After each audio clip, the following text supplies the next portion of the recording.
chills. Number 5. Coming from the Midwest, you anticipate that you're going to run into some unusual people and things out in the city. Los Angeles definitely doesn't disappoint. Whether it's getting held at gunpoint outside of my apartment, or seeing a homeless man get run down in the streets in Thai Town, all are things that I'm not used to seeing coming from Indiana. I'm a dime a dozen out here. I came to Los Angeles to pursue the arts like every other schmo around. The trick about this city is finding a job where you can actually keep afloat, while maintaining some sort of flexibility so that you can accommodate the volatile life of auditions and meetings. Uber and Lyft are the perfect solution. When you sign up for both platforms to drive, you're told that you'll likely get some unruly folks, and what to do in said situation. I carry a small knife on me, and even though you're not supposed to have a weapon, just try and think of how much of a disadvantage you're at if someone is sitting right behind you. If you need proof, watch that video of the former Taco Bell executive psycho wailing on the Uber driver in Orange County. Yikes. I've been driving for both services for about a year and I've never really had an incident. Sure, a drunk UCLA student tried to punch out my backseat window on a Friday night, but we've all been there, right? Everything changed recently and I haven't driven since my encounter with the person I'm going to tell you about. I met her 2 weeks ago, 11:45 on a Wednesday night. Out here, it doesn't matter what night it is. People are out and about, and you rarely have to wait long for a ride. I was parked on Santa Monica and Kalinga when I got the request. Pick up Carol, located 0.4 miles away. Let's do this, Carol. I arrive at the address given, but no one is outside. Not unusual. I begin messing with the radio and getting the aux cord set in case Carol wants to play some sweet jams, and that's when the rear right side door opens. I look back and I'm confused. Carol is old, like early 80s at least. Odd to see someone in this demographic this late on a Wednesday evening, but I've had others in the age range, so I write it off as not a big deal. How's it going tonight, Carol? I ask. No response. She struggles in and shuts the door behind her. I glance at my rearview mirror and study her face. No emotion whatsoever. Almost as though Will Smith had just flashed the neuralizer in her face. Where are we headed tonight? No response. Can she hear me? Does she not speak English? Then my phone beeps. New destination entered, 1900 North Vermont Ave. I throw the car into drive. It's not a lengthy car ride, but I figure I'll try one more time. It's usually pretty easy to gauge if someone wants to chat or not. Are you from Los Angeles? I ask in one last attempt. I glance in the rearview mirror and she's staring right at me. Her gaze is piercing me. In a deep, shrill voice, she answers, I wouldn't worry about that. Okay, lady. I get it. I'll just drive you to your destination. We're a ways off from the destination she entered when she speaks up. Drop me off at the next corner. I look up in the rearview mirror, her eyes still upon me, and I ask, are you sure? We're still a mile. Just stop at the next corner, she snaps at me. I pipe down. My full-blooded Norwegian father didn't command that kind of attention when he would speak up in a room. I wanted her out of my car, so I was happy to oblige and stop. I pull off on a quiet corner a few blocks off of Fountain Ave. I slightly turn my head to look over my right shoulder to say something like, have a good night. But as I turn my head, I see that she's leaned up in between the seats, just inches from my face. I freeze. I can't speak. I can't look at her, only down at the median in between the driver and passenger seats. Her breathing is something I'll never forget. It was deep breaths in such a strange cadence, almost like an irregular heartbeat. She put her pointer and middle fingers on my shoulder, and my eyes finally meet hers. I'm terrified. Her touch was ice cold. I was wearing my Colts hoodie, and her fingers felt almost like ice directly in contact with my skin. Her eyes weren't black, wide open, or any other cliche of a maniac, but sad, almost motherly. My terror shifted. Before I could say anything and before she stepped out of my car, she said 3 words that forever changed my life. Take the stairs. I stared back at her with a look that said, excuse me? She didn't repeat herself, but leaned back and away and exited my car. I sat there watching her slowly waddle away into a beat-up apartment building and then out of my sight. What the hell was that? I wasn't going to give any more rides that night. I turn off the app and drive back to my apartment in Koreatown. Currently, that's where I'm sitting, my head still in my hands trying to comprehend what happened. I stumbled into the back door of my 8th floor apartment building that night. I live on the 7th floor. This place has been standing since the late 1940s. By the time I come in, it's around 12:30, and not even thinking, I hop in the back stairwell. Usually I'm lazy as hell and take the rickety old elevator. I get to the 4th floor when I hear it. Screech, bam bam, boom. An engineer had done repairs the day before, and I remember the note slid under our doors from the beginning of the week. April, a beautiful girl on the 8th floor, had hopped on the elevator to get her laundry out of the dryer. Right at the same time I had gotten home, 2 of the main cables snapped and the elevator crashed violently down to the ground floor, fell 7 stories. April's family came and got her stuff a week ago, and I'm still thinking about Carol's warning, take the stairs. Number 4. Sharing this experience from literally last night because A, it's creepy as hell, at least for me, and B, I want people to learn from my experience. This is a precautionary tale. I understand that this was my fault, but maybe if I can help one person by telling my story, it's worth it. I don't drink as a general rule, but once a month or so I'll go out with friends and binge. My friends and I had a great night at a bar in a city, and they left. I was chatting up a cute guy, so I decided to stay. I went back to his place. Post-coitus, very unsatisfying for anyone interested. I'm ready to head home, so I call an Uber to pick me up. I don't know where I am. I know the city I'm in, but not my exact location. I ordered the Uber, but it's taking forever. Requesting, so I cancel it and try again. Pretty soon a car pulls up. I drunkenly mumble something like, this the Uber? And I hop in. Mistake. Ubers apparently are supposed to have some kind of marking on the vehicle. The guy pulls away and starts driving. We're chatting, I'm fumbling for a cigarette, and the next thing I notice is that we're headed on the highway, but in the exact opposite direction of where I thought we needed to drive, and we're going a solid 90 miles per hour. Then I get a call from my Uber driver. He's there, and I'm not, because I'm in a car with a nutcase. I start texting my friend frantically counting off mile markers for her. Then I realize that's going to do jack, because she's probably drunk too. So I call 911, but I realize this guy is crazy. He's refusing to let me out of the car, so I've got to do it on the sly. It's been 40 minutes now. I'm terrified. I don't know where I am. I don't know who this is. We're driving at over 100 miles per hour, weaving in and out of traffic.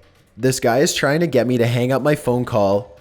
Yo, get off the phone. Who are you calling? Better not be a snitch. And also smoking pot. So I don't want to do anything that might provoke a violent reaction from him. I start chatting to the 911 dispatcher as if it's my friend, praying that they'll catch on. Hey girl, it's me. Yeah, I'm with someone right now. We're driving past, insert highway exit here. No sweetie, it's not my Uber. I thought it was, but it's not. It's a shame you can't come and meet me and bring friends. Thanks sweet baby Jesus, the operator catches on. He gets me to stay on the phone while he sends cops, and we develop a code. If I see cops, I'm supposed to casually put my hand out the window, which looks semi-normal because I'm smoking a cigarette. We pull into some random little housing complex, and he busts out some powder and forms 2 lines. I now have confirmation that he does drugs, which means he's probably emotionally volatile. I relay this to the operator in code.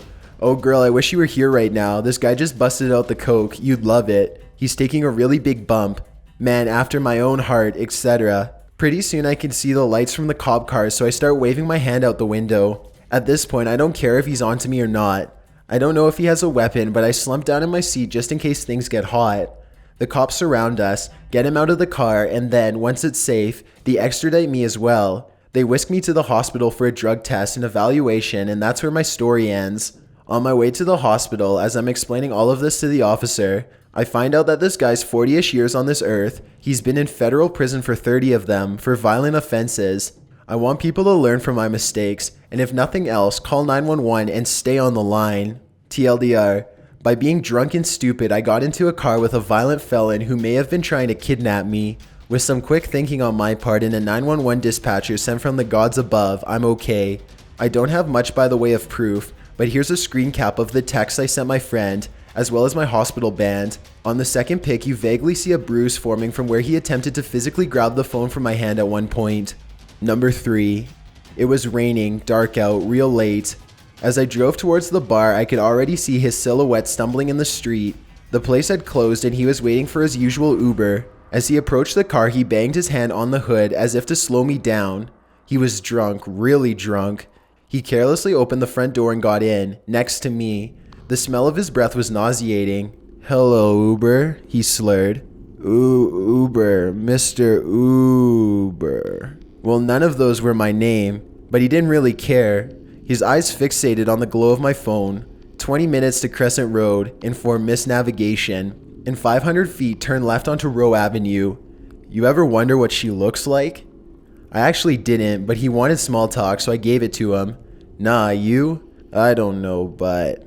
In 2 miles, slight right on Robun Hill. I've done her before, he gleamed. Done her? Well, the phone. He caressed it. But then he leaned forward. You ever see that movie Alien? Remember when the alien leads into Sigourney Weaver? Well, this was now him. I felt his eyes lingering on me. He was undressing me, just staring at me. I'm straight, he exclaimed. Great, I replied. Why do I care? I'm straight, but you're really attractive. Well, that caught me off guard. I shot him a look that made him back off a little. Sorry, you're just attractive, but I'm straight. No problem, I reassured him. I could tell this ride was going to be a long 20 minutes. I'm a degenerate. Oh yeah? A drug user. I'm a bad person. I've done some really bad things. I'm sure you're not that bad, I said, trying to up his self-esteem. But then he started mumbling to himself. The only discernible word I understood was knife. What's that about a knife, I inquired. I have a knife in my pocket. I want to use it on someone. I want to use it on my ex, he slobbered. He pressed his head against his window. I rolled it down so he could get some air. With sudden shock impact, he started screaming. This guy was just out of control. Ah, screw you, eat me. As I drove, we passed through Redwood Canyon Tunnel and navigated the turns of the twisty and deserted mountainous road. No cars had passed and no cars were following. This was an incredibly isolated area where if something bad was to happen, no one would know. Just then his phone rang. I was surprised because I didn't think there was reception out there. He put the phone to his ear and started screaming at the person on the other end. What do you mean you're waiting for me? Moron? You're an absolute moron. Yeah, go ahead, cancel the ride, moron. He hung up violently and turned to me. I wasn't sure if he was going to express his love to me or throw up, but it turned out neither. That was another Uber driver. Said he was waiting for me at the bar and wondering where I was. The dumbass. I pulled the car over. He recognized the darkness outside as not the darkness he was used to at his house. Where the hell are we? End of the ride. End of the ride. He might have had a knife, but what he didn't have was the element of surprise, or my experience. I pushed him out, then got out my side. I was wearing gloves, not because it was cold, but because I needed to push him down the mountain without it ever getting back to me, or to his ex who hired me. It was an easy accomplishment. As I got back in the car and drove home, I reflected on what went down. There was one thing that stood out to me as being quite bizarre. His line, telling me he was straight but I was attractive. No one had told me that for a long time. It was quite nice actually. 5 stars. Number 2. This happened about a year ago. I was visiting friends in the city, about an hour train ride from where I lived. It was getting late and the last train was going to leave in less than an hour. My friends lived about 10 minutes away from the train station by car, so I let them know I needed a ride soon. My friend who offered to drive me there earlier that day was too drunk, so he ordered an Uber to come get me. Normally, I would just stay the night, but I was pregnant in my first trimester and I just needed the comfort of my boyfriend's bed. We had some time, so he's ordering the first one. He sees the picture of the driver and cancels it because the man looked creepy. The second one didn't look much better, but at least he seemed less creepy than the first. The irony is ridiculous. He arrived shortly after. I get in the car and he says my friend's name, who is just a man, and I tell him that he's paying for it, but that he has the right person. I tell him my first name and that no, my friend isn't my boyfriend. He compliments me and I thank him, and try to put in a headphone, but he continues to talk to me about how I deserve a boyfriend, or something along those lines. Now I must say I know the city very well. I've lived there before and I spent a lot of time there. I know exactly how to get to the train station and I always know the best route based on the time. It's pretty late on a weekday, so there wasn't any traffic and pretty much any way he took in the right direction would get me there. He puts the directions in his GPS that's propped up on his dash. It tells him to make a left at the next street, which is what you'd have to do to get there, since it's a dead end. We start moving and he suddenly asks if cops hang out here. I feel uncomfortable, but I figure he just wants to speed a little, so I say not really. And he suddenly takes a right into a narrow alley before the left ahead. His GPS is telling him to turn around, but he's still heading in the opposite direction. So I tell him that this isn't the right way and he suddenly starts listening to his GPS like it was just a mistake. So he says, "I'll get you there if you don't mind me speeding." I'm thinking whatever, just get me to my train, so I say sure, and he immediately slams his foot onto the pedal and reaches 50 to 60 miles per hour before slamming on his brakes at the stop sign ahead. It's the residential part of the city, so the speed limit wouldn't have been anything over 25 miles per hour, with stop signs every block. He continues to do this while following the directions for 2 blocks when he blatantly ignores the GPS and starts to head in the opposite direction again. At this point, I'm fully aware he doesn't intend to take me to my train, and I'm texting my friends telling them the situation. They tell me to come back. It had been almost 10 minutes and we had just gone in circles, but I'm in desperate need of my comfort, so I try again and say, I'm going to be late for my train, this isn't the right way. He tells me I won't be late for my train even though he has no idea when it's coming. We go through a light and there's a new Camaro behind us, riding his ass because that's just how people drive around here, and he starts asking why the cops are following him. I didn't say anything, but he keeps asking me and gets louder and louder every time. I don't answer in between him mumbling to himself. Eventually the cop car turns. He calms down and I notice the time. 15 minutes passed at this point, and I wasn't even a mile away from my friend's house, and I'm definitely not going to make this train. I tell him to take me back, but he insists that I make my train. I was fed up and got pissy with him about the time and told him he had to take me back. He finally obliged, but only after slowing down, almost coming to a complete stop in an intersection, next to a bus stop where a girl was standing by herself. He probably noticed my phone buzzing and lighting up, so he finally, calmly took me back down the street to my friend's house. My friends were standing at the door when I got out of the car, so I walked up to the door when I looked back to see him stopping his car down the street talking to a hooded person on the sidewalk. My guess is that he probably thought I was a tourist. I had a giant backpack and a little bag with me from the night before, and he could take advantage of me, so I reported it to Uber and the local Uber drivers page in the city, hoping this will never happen to anyone again. Before we get to number 1, if you've ever been curious as to what I look like in real life, then follow me on Instagram at DylanIsChillinYT with underscores instead of spaces. I also have a Twitter at YT_chills where I post video updates. I'd really appreciate it if you followed me, and feel free to send me a DM if you have any questions or suggestions. If you'd like to see more of these videos in the future, then hit that subscribe button because I upload a new scary video every Thursday. Number 1. A couple of days ago, myself and a couple of friends went to a large city for a concert. We booked a hotel just a few minutes from where the concert was supposed to take place, but 2 days before the trip, it was moved to another venue across town, and there was no time to change our hotel. It was now about a 20-minute drive across town to get there in a city we were unfamiliar with. We decided it would be easier to use the Uber app for the first time and get a ride with someone who most likely knew where they were going, so we wouldn't have to worry about it. I was a little hesitant about it. The idea of riding with a random stranger who just downloaded an app and decided to be an amateur taxi didn't sit well with me, but it was a lot cheaper than a taxi and none of us had much cash on us, so it was really our only option. Things started out well enough. We booked the ride, the guy showed up within minutes, and we all piled in. He was nice enough and we made small talk for a bit. Then we get to a residential neighborhood and he tells us we're here. There was nothing even remotely close to a concert venue in sight. He tells us that we must have entered in the address wrong, and we looked it up ourselves and showed him that we most definitely did not, and we are on the completely wrong side of town. He gets pissed, reprograms his GPS to the concert location and tears off, no longer driving cautiously and no longer friendly and talkative. About half an hour later, we are finally nearing our correct destination. We were following along on our own phone's GPS now, and he misses the exit on the freeway. Instead of doing what a normal person would do and continuing on, taking the next exit or letting the GPS recalculate, he stops on the highway and looks at his phone to try and figure out what to do. He then turns on his flashers and throws the car into reverse on the interstate, like he's going to back up and take the exit. Needless to say, a car comes screeching to a stop behind us, barely missing us. Unfortunately, the car behind them did not. I will never forget the sound of the people behind us screaming as the back end of their car came up off the ground. They were hit so hard. Then the guy tells us he doesn't want any trouble and drives off. At this point, we were telling him to just take an exit and let us out. When he does so, we realize we're on the concert street and about a mile away from the concert, so we go ahead and have him take us the rest of the way. We couldn't get out of the car fast enough. We all stood there dumbfounded and eventually decided we need to talk to the cops.